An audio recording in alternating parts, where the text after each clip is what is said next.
sisters to win game 2 without 2 of their 3 top scorers. So LeBron and the Cavs are underdogs at home. They're also underdogs to win the entire series. But consider this. They've been able to win without Kyrie Irving and Kevin Love. Just consider that for just one moment, Skip Bayless. So here's the question.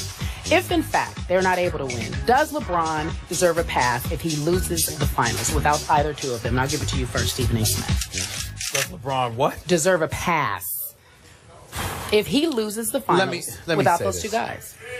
You know, and I say this, I've said this repeatedly. No Kevin Love, no Kyrie Irving. If he plays like garbage, it does not matter. He still will not get a pass. But when you're averaging 41.5 with 12 rebounds and 8.5 assists, that ain't garbage.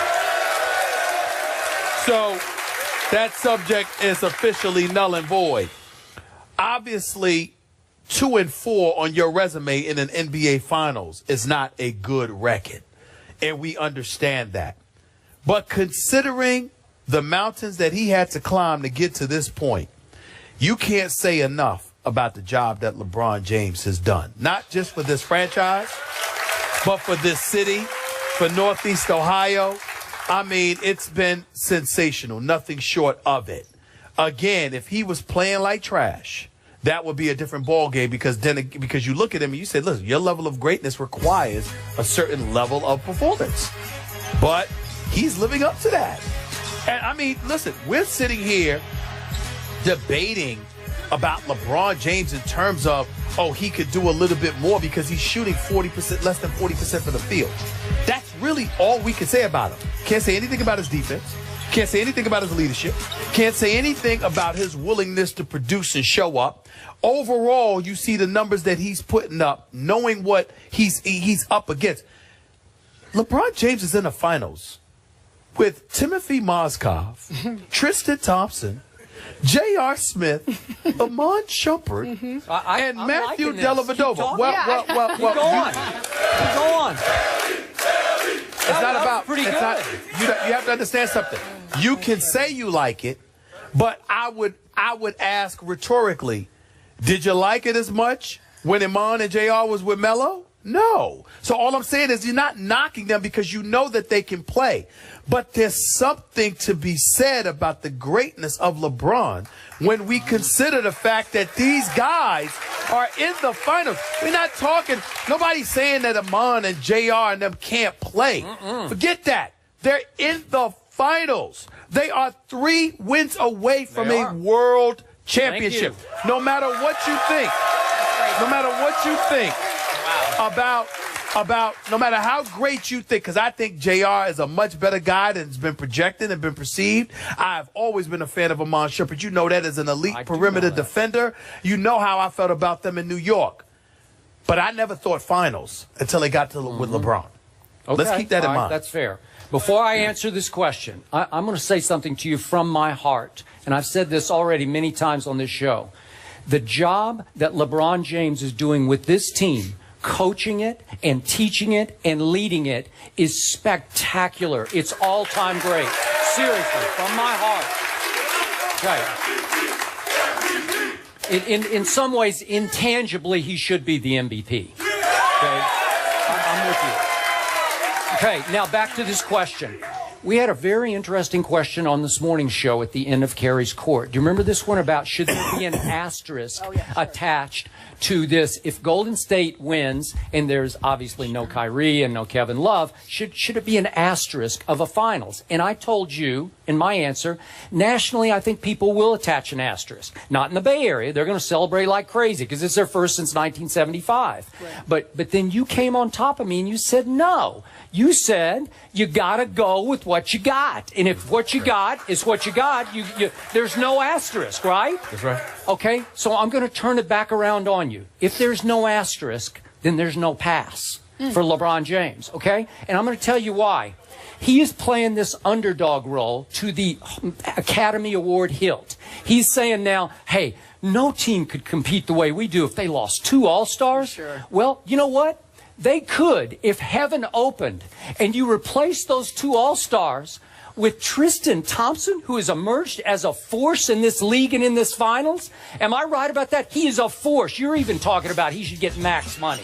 Am I right about that? Well, max money in today's NBA. Okay, I mean, whatever. good Lord. But you're saying he's turned into a star. He is dominating the offensive glass and the defensive end. And whatever you want to say about Little Delhi, you called him a premier defender. All of a sudden, Kyrie, who does not defend because it's just not yet in his heart to defend the way Delhi defends, when you lose him, all of a sudden you gain Delhi on Steph. And he is a Steph stopper. I don't care what you say. And guess what else you do? Guess what else? Thank you. Hang on 1 second. What else you gain is LeBron James, who I always call the best point guard in basketball, is suddenly, quote unquote, relegated to playing the point for this team. I love this team with him at the point. And guess what? I love this team defensively with Tristan and Delhi because all of a sudden the Cleveland Cavaliers turn more into the Cleveland Browns defense. And your Browns do have a hard-nosed defense. Hey, listen, I'm serious. My point is, I still say, as crazy as this sounds, no Kevin Love and no Kyrie. I like this team in a matchup with Golden State a little bit better with these two guys in this lineup because it's just mentally tougher, it's physically tougher, and it's turning into a defensive juggernaut right now before your very eyes. Well, allow me to retort. First of all, number one, I don't necessarily like them without Kevin Love and Kyrie because what you keep missing is that bodies matter.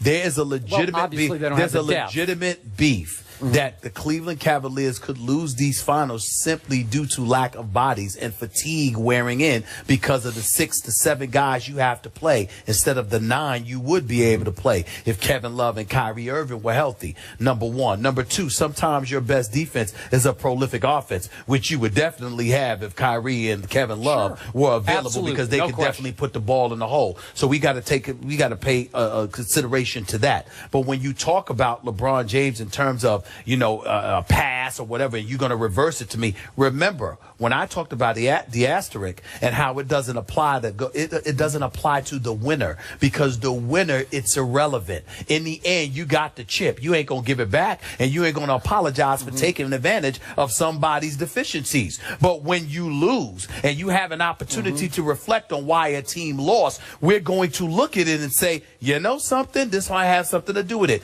Case in point, 2008. The Boston Celtics romped Kobe Bryant and the Los Angeles Lakers in Game 6 of that NBA Finals. They beat them by 39 points. Well, Andrew Bynum had not been healthy throughout that series. He's healthy 2 years later. What happens? The Lakers win the chip. Also, I believe, I'm not sure whether it was Kendrick Perkins. I forgot who it was, but I think it was Perkins or somebody that wasn't really available for you for that Game 7. That was a lot counting against it. Even though he was just Kendrick Perkins and he was an offensive player, he was a big, bruising body that you needed so you could take some of the pressure off of KG, Kevin Garnett, in that NBA Finals. Bodies matter. Deficiencies matter. And so as a result of it, even though you won't sit there and put an asterisk next to a team that won the championship, as you reflect upon it, in hindsight, you're going to recognize the people that people didn't have available to them. If I'm the Cleveland Cavaliers, or if I'm any Cleveland Cavaliers fan, don't tell me that if LeBron James and the Cleveland Cavaliers loses these finals, that 2 months from now, 2 weeks from now, 2 days from now, or a year down the road or whatever, we're not sitting there saying to ourselves, damn, he didn't have Kyrie. He didn't have Kevin Love. This is all he had. You're going to remember that, especially if he continues averaging near 40. Because if he's averaging near 40, all right, you're going to sit there and look at him and go like this. He did his job. Okay, but time out. Time out. I can't let you get away with that. And this is what bothers me because the LeBron apologists are already out in force saying, well, he doesn't have Kyrie and there's no depth. And I agree with you on the depth point. They could get worn down, although LeBron James is the ultimate Iron Man. I don't think he'll get worn down. Maybe the rest of the team will. He got worn down in Game 1. He did not. In the overtime, he was tired. Oh, please. Yes, Now you're giving him a pass. It's the facts. It's not the It's the fact. fact. Come on. Go back and watch Okay, the tape. but look what happened. You're saying they got to the finals with Tristan Thompson and J.R. Smith. And I'm saying, you know what? LeBron James had a last shot at Oracle Arena to win the game. So let me get this straight. We can't Win call the game. you, so people can't call you a hater. But if we defend LeBron, we're apologists. Which one is it? How come Everybody calls me a hater. You got your cake and eat it too. The I'm fact of a the matter hater. is, They're all calling me a don't look hater. at them. I'm Yes, talking they to you. are. Don't look at them. I'm right here. The point is that What you're LeBron saying- James. Hold on, wait a minute. LeBron James. What are you talking about? He played 50 minutes in game 2. He played more than 44 minutes in game 1.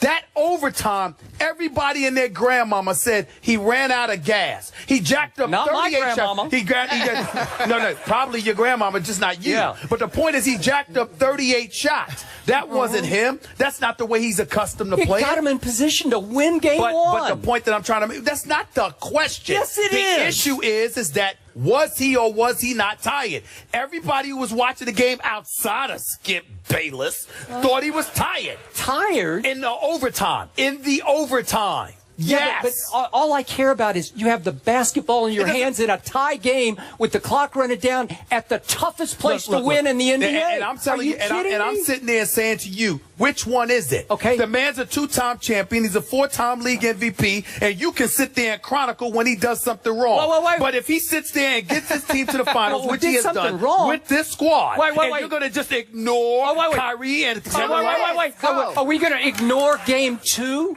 when he had another shot to win the game at the end of game 2, a little left-handed layup that he left short, and then he had 3 more chances in overtime. Hold on, wait a minute, more chances. Time out. I see, and this is where he and I inherently disagree on this point. Skip Bayless, if he's making every shot until that moment, and then he misses those 3, you have a point.